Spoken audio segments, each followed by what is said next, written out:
Hello, नमस्कार दोस्तों। मैं नकुल वैष्णव आपके अपने YouTube channel NCERT edu classes में आपका स्वागत करता हूं। दोस्तों, आज का हमारा जो सेशन है वो रेलवेज़, RPF या रेलवे के अन्य कोई भी एग्ज़ाम या अन्य कोई भी स्टेट एग्ज़ाम, क्योंकि देखिए किसी भी एग्ज़ाम में जो जीके आती है वो सभी की लगभग लगभग सेम सी आती है। तो दोस्तों, हमारा जो ये सेशन है वो NCERT पर आधारित जीके के क्वेश्चन है। ये हर किसी एग्ज़ाम के लिए बहुत ही बेनिफिट रहेंगे। मेनली जो हमारा फोकस है वो रेलवेज़, RPF के लिए है। इसके लिए तो बेनिफिशियल है ही है। बाकी अन्य कोई भी एग्ज़ाम की आप तैयारी कर रहे हैं तो उसके लिए भी ये बहुत ही इंपॉर्टेंट क्लास है। और दोस्तों, ये रेलवे के सभी पुराने पेपर्स के क्वेश्चन हैं जो रेलवे में अब तक क्वेश्चन पूछे गए हैं, ये वहीं से हैं। तो इससे भी आपको आइडिया हो जाएगा कि भाई कैसे क्वेश्चन आते हैं रेलवेज़ के अंदर, किस तरीके के क्वेश्चन पूछ जाते हैं, उनका लेवल क्या होता है। तो आज उसका ये मॉक टेस्ट सीरीज़ का पहला पार्ट है हमारा। तो जो भी साथी चैनल से नए जुड़े हैं, एक बार चैनल को सब्सक्राइब करके वीडियो को लाइक और शेयर ज़रूर कर दें दोस्तों। तो चलिए अपना सेशन स्टार्ट करते हैं, जीके का पार्ट।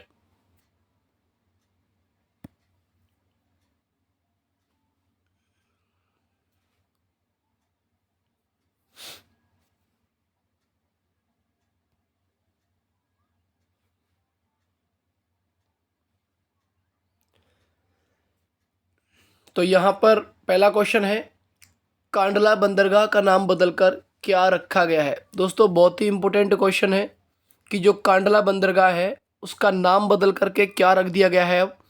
तो उसका नाम बदल दिया गया है दीनदयाल बंदरगाह। बहुत ही इंपॉर्टेंट क्वेश्चन है दोस्तों, और ये 2021 के NTPC के रेलवे के एग्जाम में आया हुआ क्वेश्चन है। तो ये जो सीरीज़ मैं आपको करवा रहा हूँ ये 2021 का है। 2021 में जितने भी क्वेश्चन आप लोगों के बने हैं रेलवेज़ को लेकर के, उन सभी का ये सेशन है। उसके बाद देखिए नेक्स्ट अगला क्वेश्चन है, भारत के चौथे राष्ट्रपति कौन थे। तो दोस्तों, यहाँ पर आपको बताना है कि भारत के चौथे राष्ट्रपति कौन बने थे चौथे नंबर के। देखिए सीरीज कोई सी पूछी जा सकती है, पहले, दूसरे, तीसरे, चौथे या जो अंतिम है वो। तो दोस्तों, इसका करेक्ट आंसर हो जाएगा VV गिरी। तो भारत के जो चौथे राष्ट्रपति थे वो VV गिरी थे। उसके बाद अगला क्वेश्चन देखिए, अच्छा अभी वर्तमान में राष्ट्रपति कौन है। तो वर्तमान में भारत के जो राष्ट्रपति हैं वो महिला हैं, द्रौपदी मुर्मू। और अगर उपराष्ट्रपति की बात करें फिलहाल, तो भारत के पहले अब फिलहाल उपराष्ट्रपति कौन है। तो भारत के अब जो राष्ट्रपति हैं वो है जगदीप धनखड़। अच्छा, भारत के पहले राष्ट्रपति कौन थे। तो भारत के जो पहले राष्ट्रपति थे वो डॉक्टर राजेंद्र प्रसाद थे। और अगर बात करें भारत के पहले उपराष्ट्रपति कौन थे, अगर उपराष्ट्रपति की बात करें तो वो थे डॉक्टर सर्वपल्ली राधाकृष्णन। चलिए अगला क्वेश्चन देखते हैं नेक्स्ट। अगला क्वेश्चन है, मिनी संविधान किसे कहा जाता है। तो दोस्तों, शॉर्ट संविधान या मिनी संविधान, छोटा संविधान किसे कहा गया है, किस पार्ट को मिनी संविधान की संज्ञा दी गई है। तो इसका करेक्ट आंसर हो जाएगा 42वां संविधान संशोधन 1976। दोस्तों, 42वां संविधान संशोधन 1976 बहुत ही इंपॉर्टेंट पार्ट है संविधान का, और इसी संविधान संशोधन को मिनी संविधान कह दिया जाता है, इसी पार्ट को। उसके बाद अगला क्वेश्चन देखिए नेक्स्ट, अक्षांश और देशांतर रेखा के बीच कोण कितना होता है। तो दोस्तों, यहाँ पर पूछा गया है कि जो अक्षांशीय रेखाएं और देशांतर रेखाएं होती हैं उनके बीच में कोण कितने डिग्री का होता है। बहुत ही इंपॉर्टेंट क्वेश्चन है। तो इसका करेक्ट आंसर हो जाएगा दोस्तों 66.5 डिग्री। 66.5 डिग्री का होता है अक्षांशीय और देशांतर रेखाओं के बीच का कोण। उसके बाद अगला क्वेश्चन देखिए नेक्स्ट, दिल्ली सल्तनत में सबसे ज़्यादा शासन करने वाला शासक कौन था। बहुत ही इंपॉर्टेंट क्वेश्चन है दोस्तों। जो दिल्ली सल्तनत थी, उस दिल्ली सल्तनत में सबसे ज़्यादा शासन करने वाला कौन सा शासक था, या किसी भी वो वंश का रहा हो, तो किसी भी वंश का कोई भी शासक जिसने सबसे ज़्यादा शासन किया है। तो उसका करेक्ट आंसर हो जाएगा दोस्तों फिरोज शाह तुगलक। तो फिरोज शाह तुगलक ने दिल्ली सल्तनत पर सबसे ज़्यादा शासन किया है और ये तुगलक वंश का शासक था। तो याद रखेंगे कि दिल्ली सल्तनत में सबसे ज़्यादा शासन करने वाला शासक कौन से वंश का था। तो ये तुगलक वंश का था और उसका नाम था फिरोज शाह तुगलक। उसके बाद अगला क्वेश्चन देखिए नेक्स्ट, तेजस विमान का निर्माण किस कंपनी द्वारा किया गया है। दोस्तों यहाँ पर पूछा गया है जो भारत का स्वदेश निर्मित लड़ाकू विमान है तेजस, उसका निर्माण किस कंपनी के द्वारा किया गया है, किस कंपनी ने उस विमान को बनाया है। तो इसका करेक्ट आंसर है दोस्तों हिंदुस्तान एरोनॉटिक्स लिमिटेड। बहुत ही इंपॉर्टेंट क्वेश्चन है ये, हिंदुस्तान एरोनॉटिक्स लिमिटेड HAL के द्वारा बनाया गया है और ये क्वेश्चन पूछा गया क्वेश्चन है। जितने भी क्वेश्चन मैं आपको करवा रहा हूँ ये दोस्तों ये रेलवे के ही एग्जाम में पूछे गए क्वेश्चन है। उसके बाद अगला क्वेश्चन देखिए नेक्स्ट, पहला मानव निर्मित फाइबर कौन सा था। पहला मानव निर्मित का मतलब है कि मानव के द्वारा बनाया गया फाइबर, मतलब कृत्रिम तरीके से जो फाइबर बनाया गया उसका नाम क्या था, तो उसका नाम था रेयॉन। तो रेयॉन को मानव निर्मित फाइबर कहा जाता है। उसके बाद अगला क्वेश्चन देखिए नेक्स्ट, हैदर अली कहाँ का शासक था। बहुत ही इंपॉर्टेंट क्वेश्चन है दोस्तों, हैदर अली कहाँ का शासक था, तो इसका आंसर हो जाएगा मैसूर। तो हैदर अली कहाँ का शासक था, ये मैसूर का शासक था। उसके बाद अगला क्वेश्चन देखिए नेक्स्ट, ग्रीन गोल्ड के रूप में किस पेड़ को जाना जाता है। ग्रीन गोल्ड के रूप में किस पेड़ को जाना जाता है। दोस्तों आप लोगों ने देखा होगा कि उसको ग्रास की संज्ञा भी दी जाती है। ग्रास मतलब घास की संज्ञा दी जाती है बांस के पेड़ को।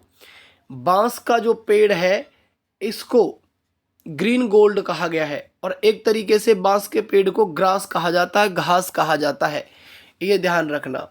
उसके बाद अगला क्वेश्चन देखिए नेक्स्ट, राजाजी नेशनल पार्क किस राज्य में है। तो यहाँ पर पूछा गया है राजाजी नेशनल पार्क कहाँ है, ये किस राज्य में पड़ता है। तो दोस्तों इसका आंसर हो जाएगा उत्तराखंड। उत्तराखंड में राजाजी नेशनल पार्क है। और दोस्तों Rajaji national park, Jim Corbett national park और एक और है हिमिस, ये सारे के सारे उत्तराखंड के अंदर पड़ते हैं। अगला क्वेश्चन देखिए नेक्स्ट, पद्मावत की रचना किसने की थी। दोस्तों क्वेश्चन है कि पद्मावत एक पुस्तक है, उस पुस्तक की रचना किसने की है। तो इसका आंसर हो जाएगा मलिक मोहम्मद जायसी। तो मलिक मोहम्मद जायसी ने पद्मावत की रचना की थी। उसके बाद अगला क्वेश्चन देखिए नेक्स्ट, काकरापार परमाणु संयंत्र कहाँ पर है। तो दोस्तों यहाँ पर पूछा है कि काकरापार जो परमाणु संयंत्र है वो कहाँ पर स्थित है। तो दोस्तों ये है गुजरात के अंदर, ये आपको याद रखना है। एक परमाणु संयंत्र के बारे में ज़रूर पूछा जाता है, एक पार्टिकुलर क्लास किसी दिन परमाणु संयंत्र के लिए भी बनाएंगे, तो काकरापार का आप गुजरात याद रखेंगे।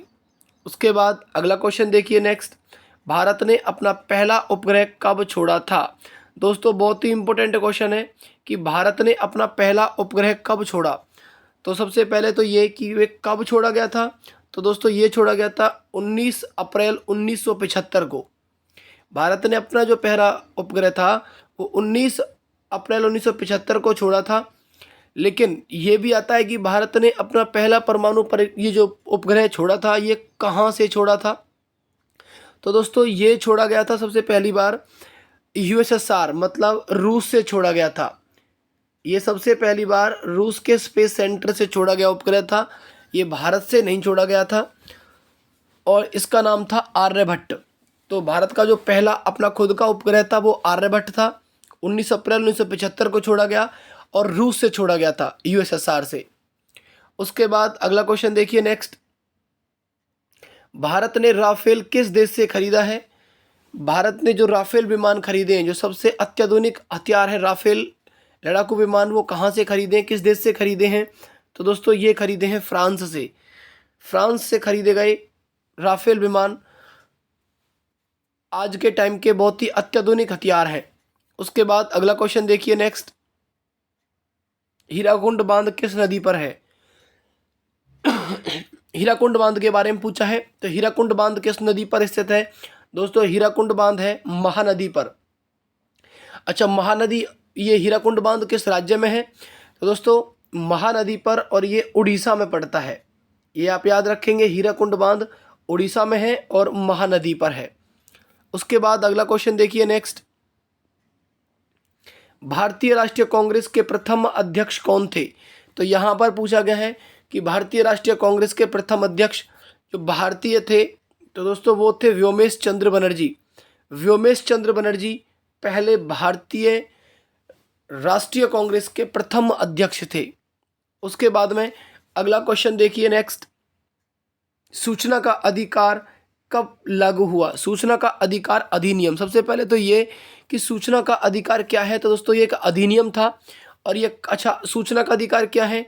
ये है राइट टू इन्फॉर्मेशन, जिसको हम बोल देते हैं आरटीआई, जिसको हम आरटीआई बोल देते हैं, सूचना का अधिकार, राइट टू इन्फॉर्मेशन। ये अधिनियम है और ये अधिनियम कब लागू हुआ था? तो दोस्तों ये हुआ था 12 अक्टूबर 2005 को। बहुत ही इंपॉर्टेंट क्वेश्चन है, जरूर याद करें। सूचना का अधिकार आरटीआई, जो आरटीआई वो कब से लागू हुई है? 12 अक्टूबर 2005 से। उसके बाद अगला क्वेश्चन देखिए नेक्स्ट, एमएसपी। एमएसपी की फुल फॉर्म क्या है? एमएसपी मतलब दोस्तों जो ये अभी किसानों का चला हुआ है, एमएसपी के ऊपर धरना था, एमएसपी चल रहा था, उसकी फुल फॉर्म पूछी गई है। तो इसका मतलब क्या है कि एमएसपी हम किसे बोलते हैं? तो इसको कहा जाता है दोस्तों मिनिमम सपोर्ट प्राइस। तो इसको जरूर याद रखेंगे, मिनिमम सपोर्ट प्राइस एमएसपी की फुल फॉर्म है। उसके बाद अगला क्वेश्चन देखिए नेक्स्ट, संगई महोत्सव किस राज्य में मनाया जाता है? दोस्तों एक महोत्सव के बारे में भी जरूर पूछा जाता है, चाहे रेलवे का एग्जाम हो या अन्य कोई भी स्टेट एग्जाम हो या किसी में भी एक महोत्सव जरूर पूछा जाता है। तो महोत्सव के ऊपर भी एक पार्टिकुलर क्लास आप लोगों के लिए बनाई जाएगी। तो संगई महोत्सव किस राज्य में मनाया जाता है? दोस्तों ये बनाया जाता है मणिपुर के अंदर, मणिपुर में। मणिपुर की राजधानी कौन सी है दोस्तों? तो मणिपुर की राजधानी है इम्फाल। उसके बाद अगला क्वेश्चन देखिए नेक्स्ट, क्वेश्चन नंबर 20, विश्व ओजोन दिवस कब मनाया जाता है? तो दोस्तों यहाँ पर पूछा है विश्व ओजोन दिवस। विश्व ओजोन दिवस कब मनाया जाता है? दोस्तों ये मनाया जाता है 16 सितंबर को। 16 सितंबर को विश्व ओजोन दिवस, एक दिवस भी पूछा जाता है, तो दिवस भी आप जरूर याद करें। पार्टिकुलर दिवस की वीडियो भी आप लोगों को प्रोवाइड कराई जाएगी। धीरे धीरे पार्टिकुलरिटी जो क्वेश्चंस के हिसाब से आती रहेगी वो सारी आपको बाय डिटेल कराई जाएंगी। तो दोस्तों जो भी साथी अभी भी चैनल को सब्सक्राइब नहीं किया है और चैनल से नए जुड़े हैं, एक बार चैनल को सब्सक्राइब जरूर कर दें। उसके बाद अगला क्वेश्चन देखिए नेक्स्ट, सिक्किम और चीन को जोड़ने वाला दर्रा कौन सा है?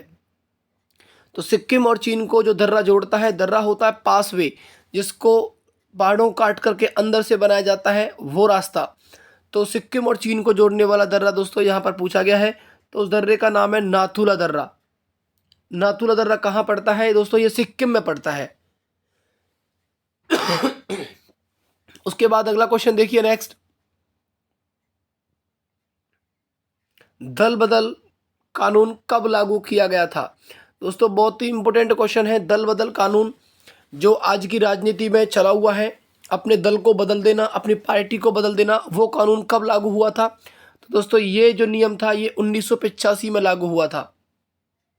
दल बदल कानून कब लागू किया गया? 1985 में, 1985 में। उसके बाद अगला क्वेश्चन देखिए नेक्स्ट, कलिंग पुरस्कार किसके द्वारा विज्ञान के क्षेत्र में दिया जाता है? दोस्तों यहाँ पर जो एक कलिंग पुरस्कार है, ये इस कलिंग पुरस्कार की शुरुआत हुई थी 1952 में। 1952 में इसकी शुरुआत हुई थी। विज्ञान के क्षेत्र में ये दिया जाता है। तो ये किसके द्वारा दिया जाता है दोस्तों? ये दिया जाता है यूनेस्को के द्वारा। यूनेस्को के द्वारा कलिंग पुरस्कार दिया जाता है। विज्ञान के क्षेत्र में एक पुरस्कार और दिया जाता है जिसका नाम है भटनागर। भटनागर पुरस्कार भी विज्ञान के क्षेत्र में दिया जाता है और भटनागर पुरस्कार की शुरुआत दोस्तों 1958 में हुई थी। उसके बाद तो ये दो पुरस्कार आप जरूर याद रखेंगे जो विज्ञान के क्षेत्र में दिए जाते हैं। एक तो ये है कि कलिंग पुरस्कार जिसकी शुरुआत 1952 में हुई, दूसरा भटनागर पुरस्कार जिसकी शुरुआत 1958 में हुई। उसके बाद अगला क्वेश्चन देखिए नेक्स्ट,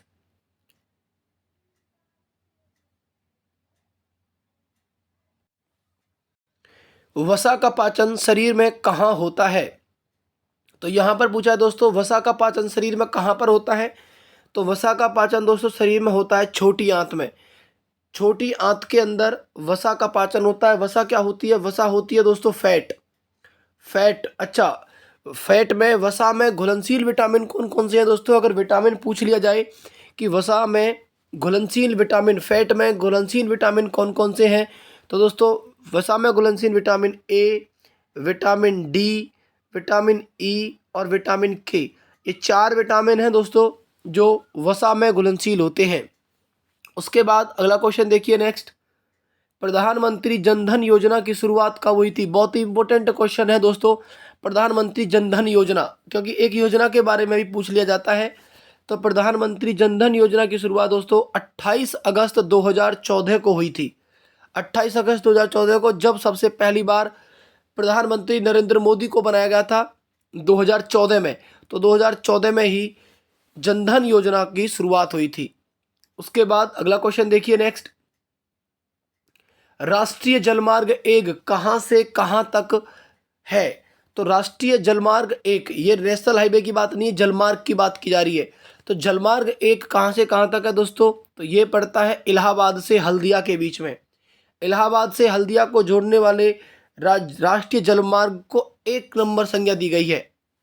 उसके बाद अगला क्वेश्चन देखिए नेक्स्ट, क्वेश्चन नंबर 27, पटाखा किस देश की मुद्रा है? बहुत ही इंपॉर्टेंट क्वेश्चन है दोस्तों, पटाखा किस देश की मुद्रा है, और ये बहुत पेपर में रिपीट भी होता है। तो इसका करेक्ट आंसर दोस्तों मकाओ, ये मकाओ की मुद्रा है पटाखा। उसके बाद अगला क्वेश्चन देखिए नेक्स्ट, बल एक कैसी राशि है? तो दोस्तों यहाँ पर पूछा गया बल कैसी राशि है? तो बल दोस्तों एक सदिश राशि है। बल कैसी राशि है? एक सदिश राशि है। उसके बाद अगला क्वेश्चन देखिए next, question number 29, a brief history of times के लेखक कौन है? तो ब्रीफ हिस्ट्री ऑफ टाइम्स के लेखक के बारे में यहाँ पर पूछा गया है दोस्तों। यहाँ पर इसका ऑप्शन हो जाएगा ऑप्शन क्या इसका करेक्ट आंसर हो जाएगा? Stephen Hawkins. तो दोस्तों ये जो स्टीफन हॉकिंस यहाँ पर लिखा हुआ है, स्टीफन हॉकिंग, इन्होंने हाँ वो तो अलग था, स्टीफन हॉकिंग इसका करेक्ट आंसर है, a brief history of time. उसके बाद अगला क्वेश्चन देखिए, चोरा चोरी कांड कहाँ पर हुआ था? तो यहाँ पर पूछा गया है चोरा चोरी कांड कहाँ पर हुआ? तो दोस्तों इसका करेक्ट आंसर हो जाएगा गोरखपुर में। तो चोरा चोरी कांड की जो घटना थी वो गोरखपुर के अंदर हुई थी। तो दोस्तों आज के इस क्लास में केवल 30 क्वेश्चन थे। क्लास अच्छी लगी हो तो कमेंट करके जरूर बताएं। उसके बाद में अन्य क्लास आपको time to time next day प्राप्त होगी। धन्यवाद।